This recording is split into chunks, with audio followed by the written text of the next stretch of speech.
Shalom, selamat pagi saudaraku yang dikasihi Tuhan. Pada pagi hari ini kita akan bersama-sama merenungkan kebenaran firman Tuhan. Namun sebelumnya mari kita berdoa. Kami datang kepadamu pagi hari ini ya Tuhan, membawa korban syukur kami kepadamu karena kasih setiamu yang tiada henti-hentinya dalam hidup kami. Terima kasih untuk pagi yang indah ini. Kami dapat bangun dengan tubuh yang sehat, kuat tanpa kekurangan apapun.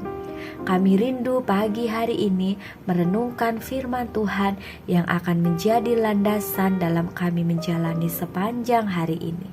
Dalam nama Tuhan Yesus, kami sudah berdoa dan mengucap syukur. Haleluya. Amin. Nats renungan kita pagi hari ini terdapat dalam kitab Mazmur pasal 23 dengan tema dipelihara dan bertumbuh. Saudaraku yang dikasihi Tuhan, Mazmur 23 menyatakan, Tuhan adalah gembalaku. Apa yang Daud maksudkan dengan Tuhan adalah gembalaku? Mazmur 23 mengajarkan apa artinya Allah bagi kita, mengingatkan kita akan bagian Allah yang Allah akan kerjakan dalam hidup kita.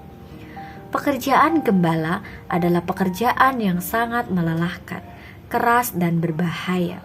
Pekerjaan di padang belantara yang terbuka dan sewaktu-waktu singa atau beruang akan memakannya. Tetapi inilah yang mau Daud ajarkan kepada kita. Meskipun hidup itu sulit, menyakitkan, berbahaya, dan berjalan tidak seperti yang kita harapkan. Tetapi jikalau Kristus adalah gembala kita, Dia tidak akan pernah mempermalukan kita. Dia tidak akan pernah gagal untuk menjagai kawanan dombanya. Hidup orang-orang yang dikasihi oleh Tuhan adalah hidup yang mengandalkan Allah di dalam hidupnya. Saudaraku yang dikasihi Tuhan, apa wujud bahwa kita dipelihara oleh Allah sebagai gembala yang baik? Ada 3 hal dalam pembacaan kita pagi hari ini. Yang pertama, menyediakan seluruh kebutuhan kita. Tuhan adalah gembalaku, takkan kekurangan aku. Ia membaringkan aku di padang yang berumput hijau. Ia membimbing aku ke air yang tenang. Ia menyegarkan jiwaku. Ayat ini menjelaskan adanya penyediaan Allah kepada 2 kebutuhan, yaitu fisik dan jiwa. Kadang kita merasakan bahwa Tuhan itu hanya peduli pada hal-hal yang bersifat jiwa. Namun Alkitab dengan jelas menyatakan, Dia yang peduli dengan jiwa kita, Dia juga peduli dengan kebutuhan fisik kita. Tuhan menyatakan bahwa Dia menyediakan kebutuhan atau keperluan kita. Dia membawaku ke padang rumput yang hijau. Ini adalah penyediaan Allah untuk hal-hal fisikal di dalam kehidupan kita. Kita diciptakan dari debu tanah dan nafas dari Tuhan. Karena itu, seseorang yang serohani apapun tetap memiliki kebutuhan-kebutuhan fisik, baik itu uang, makanan, kesehatan, minuman, rumah, atau apapun saja. Yesus sendiri menyatakan realitas kebutuhan-kebutuhan ini. Tetapi Dia mengatakan, janganlah kamu khawatir, carilah dahulu kerajaan Allah dan kebenarannya, maka semuanya akan ditambahkan kepadamu. Orang-orang yang berharap kepada Tuhan akan selalu mengalami anugerah-Nya, melebihi semua yang diharapkan, diminta, dan diperlukan. Yang kedua, memimpin kehidupan kita. Allah adalah gembala yang memimpin kehidupan domba-dombanya. Ia menuntun aku di jalan yang benar oleh karena namanya. Gadamu dan tongkatmu, itulah yang menghibur aku. Engkau besertaku sehingga aku tidak takut bahaya. Kadang gembala harus membawa dombanya melewati tempat yang sempit, jalan yang kasar, gelap untuk mendapatkan padang rumput yang diingininya, terutama pada saat musim kering. Tetapi Daud menyatakan, yang menghibur dia adalah Engkau, yaitu Tuhan Yesus Kristus yang selalu beserta. Gembala itu akan selalu memimpin kehidupan dombanya dan tidak pernah meninggalkan domba-dombanya.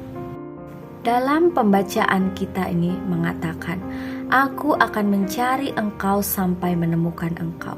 Aku tidak akan membiarkan engkau tersesat.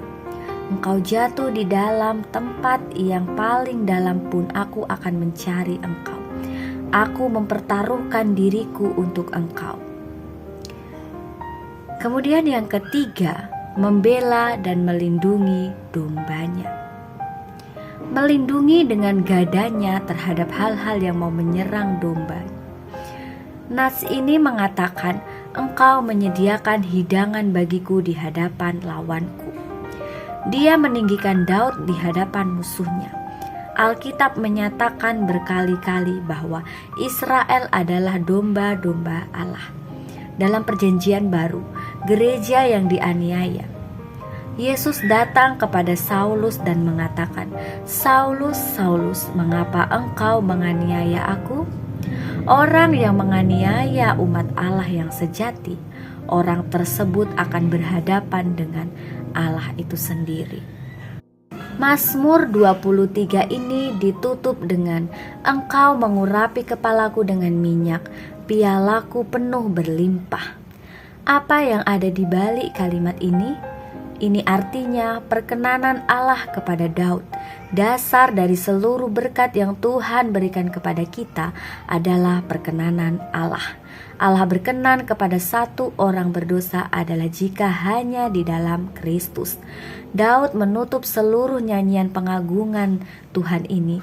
Dia mengatakan, kebaikanmu dan kesetiaanmu akan mengikuti aku seumur hidupku.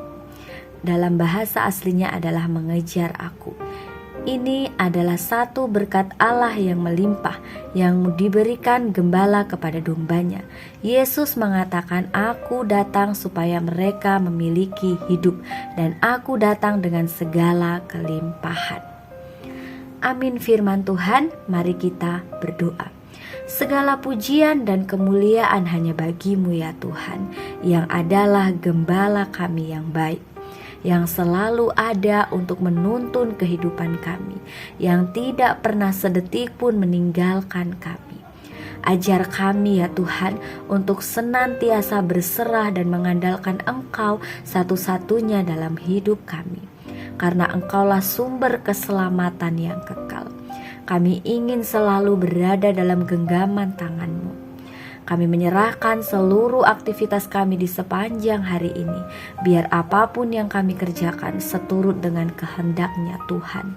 Dalam nama Tuhan Yesus Kristus, Juru Selamat kami yang hidup, kami sudah berdoa dan mengucap syukur. Haleluya. Amin. Shalom, Tuhan Yesus memberkati. Selamat beraktivitas.